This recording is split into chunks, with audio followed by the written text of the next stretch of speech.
Welcome to the second part of the video on the elasticity approach. The elasticity approach is a microeconomic approach rather to identify the effects of devaluation on the BOPs of the nation. Originally, the devaluation is adopted by the country in the time of deficit to exhaust the deficit or wipe out the deficit and by increasing export and reducing import.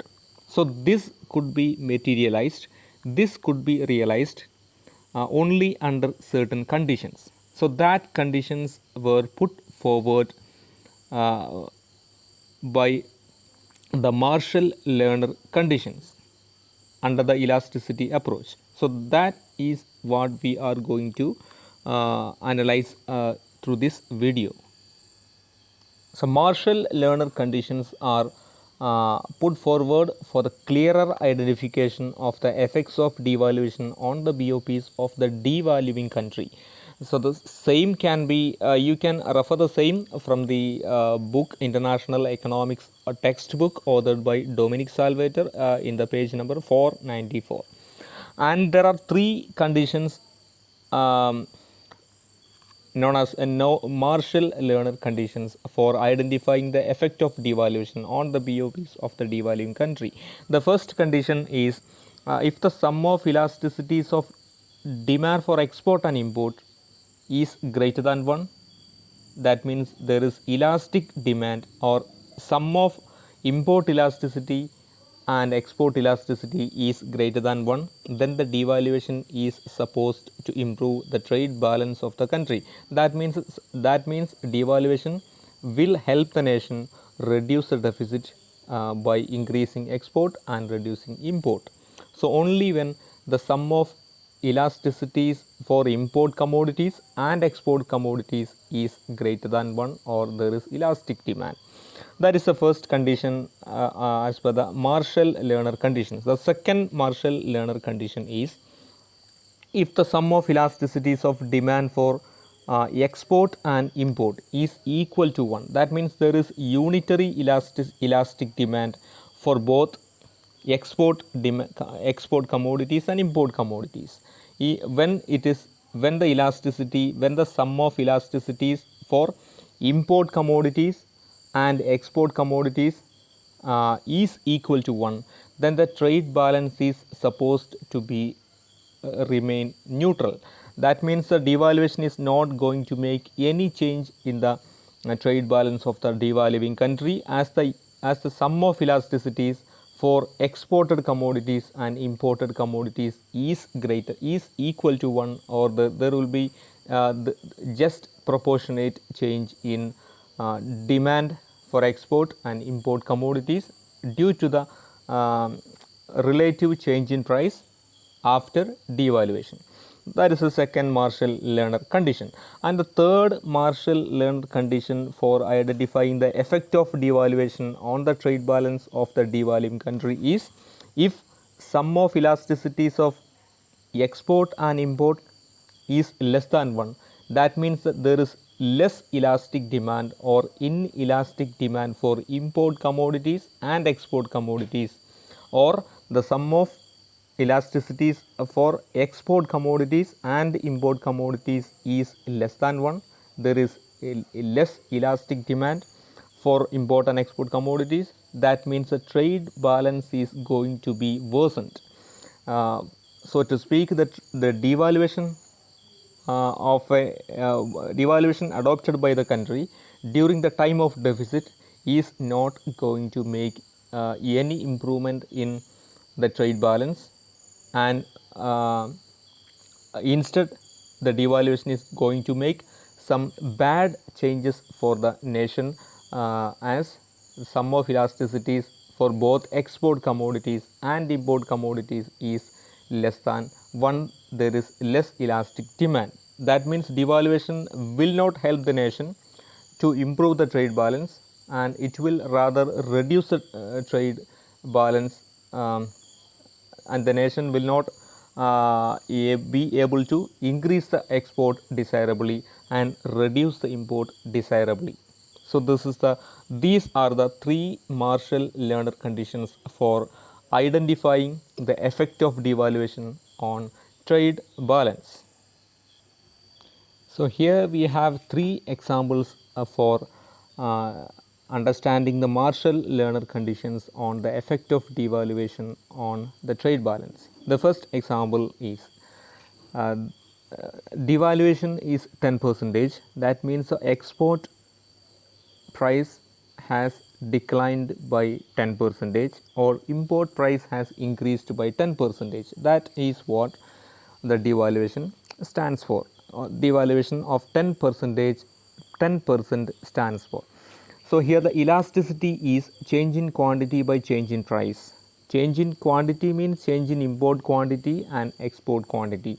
Suppose it is 5%, 5% and change in price is 10%. That means 5 by 10 is 0.5, 1 by 2. That means export quantity changed by or increased by 0.5 and change import quantity has changed by 0.5. That means sum of elasticities is equal to 1. That means here the as per the Marshall-Lerner condition, the first Marshall-Lerner condition can be applied as the sum of elasticities for export commodities and import commodities is equal to 1.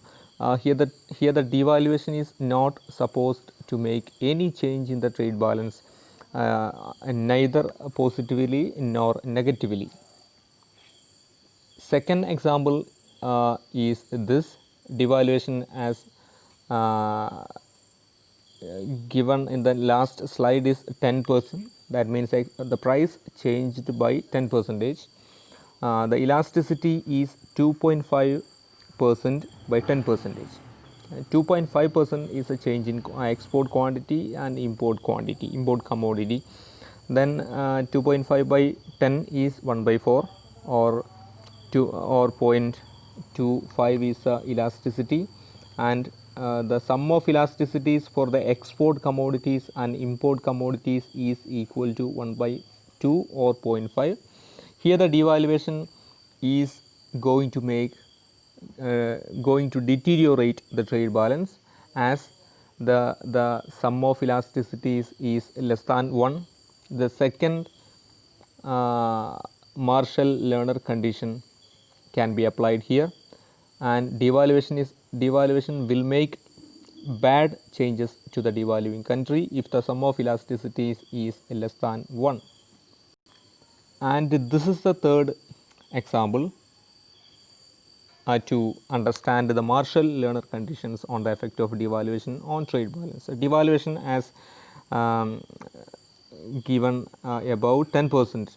That means the export price declined by 10%, import price increased by 10%. That is what the devaluation of 10% means. Elasticity is 10% by 10%, that is equal to 1. That means the export commodity changed by 1 um, with the elasticity of 1, or import commodity declined with the elasticity of 1. So the sum of elasticities for the export commodities and import commodities is equal to 2. That means this is elastic demand.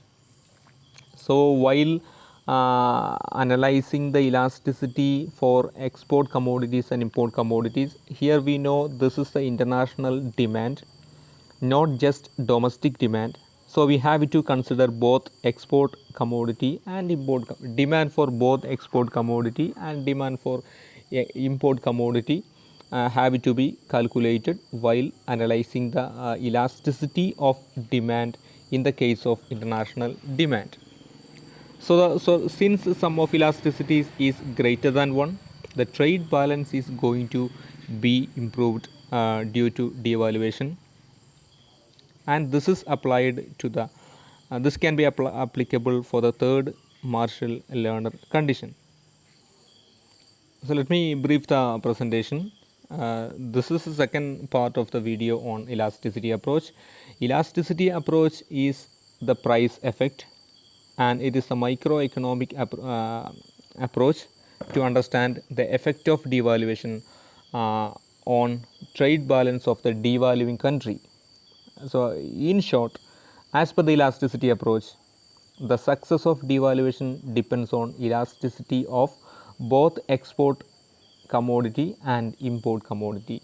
We cannot take just export commodity alone, and we cannot take just import commodity alone. We have to take both import and export commodity, and while the sum of elasticities for export commodities and import commodities is equal to 1, then the trade balance will not be unaffected, and when the sum of elasticities is greater than 1, trade balance will be improved, and when the sum of elasticities for export and import commodities is less than 1, then the trade balance will be worsened or deteriorated due to devaluation.